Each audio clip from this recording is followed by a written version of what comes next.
ئاشە دەڵێن ئاشی چڕێ کۆن دەگەی و بابم دامەزراندەوە و عەمریشی لە 50 ساڵ زیاترە و ئێستاش ئەمن سەرپەرچی دەکەم لە برایەکان لە من ماگۆ لە بام و لە برایەکان لە من مایتەوە ئەمن سەرپەرچی دەکەم کاتی خۆی واوە ناو گوندی بوو هەنگی گوند بووە لەدا ئێستا گەورە بێ بیتە مجەمع بەرفرە بووە لەوێ جێمانە بە ڕێمانە بوو حەولمان کرد هیناینە ئێرە هیناینە ئێرە ئینجێ لەوە بە ئەوە ئیشی دەکرد بە ئاشی کۆندا گوت ئاشی ئاوێ ئیشی دەکرد نە ئاوێ ڕیباری بۆ خۆی ئاشەکە بە ئاویش دەکرد ئیشمان پێ دەکرد سێ ئەوەی هەبوو سێ تاعونێ هەبوو ئەوەی دەڵێن ساوار و ئاردی و هێگەنمە کوتای سپی دەکرد و پێشان برژمان لەوەش لێ دەکرد بەس ئێستا جیازێکی دیاتێ نوێتر ئێستا بەوەی لێ دەکەین لەوێش بە ئەوەیشی دەکرد ئەومان کردە کارەبە لەوێ هەڵمان کردینامەێدا کردمانە کارەوە لێرە بیە کارەبا هەتا ئێستا لێرە ئەوەلەوە چەند ساڵە ینی ئەوە ئیشمەیە و لە با پیرۆلۆمان مایتەوە ئێستا من بەڕێدەوەن بەراەکەن ئەمە بەڕێدەوەم ئەمە پێشەش براینە هاتمەداهاتمەە سەر ئیشەکە لەگە بامان سوبانێ و فێرمیمانەوە تا ئێستا هەر ئەو ئیشە دەکەین و لە مێژەش ینی مەثەڵەن گوتنی شارەزاییمان پێ هەیە زۆر هەزۆر ینی ئێستامە لۆ عالەمە ینی ئەگە مەکانی خراپی هەان شتێکی بوێتن ئەشیایکی بێ ئەمە لەوان ئەوە دەکەین.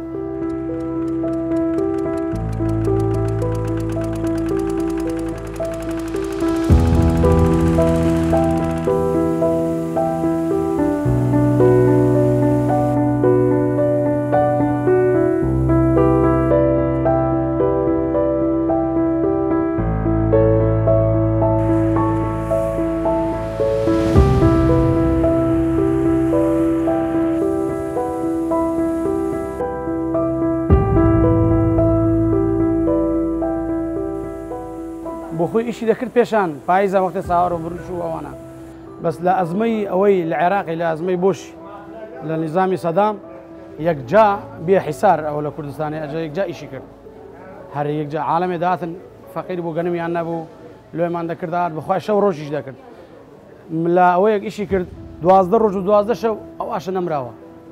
دەک ئیشی دەکرد معدەل و عالەمێ ئاردی لێ دەکرد 2007 و 8 و 9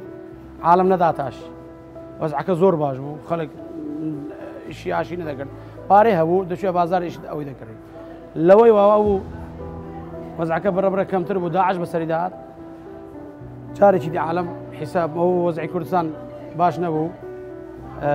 عالەم جارێکی 2016 و 15 و 17 ئەویش ئیشی کردەوە زۆر وەڵڵاهی ئێش و کار زۆر فەرقی کردی لەبەرەوەی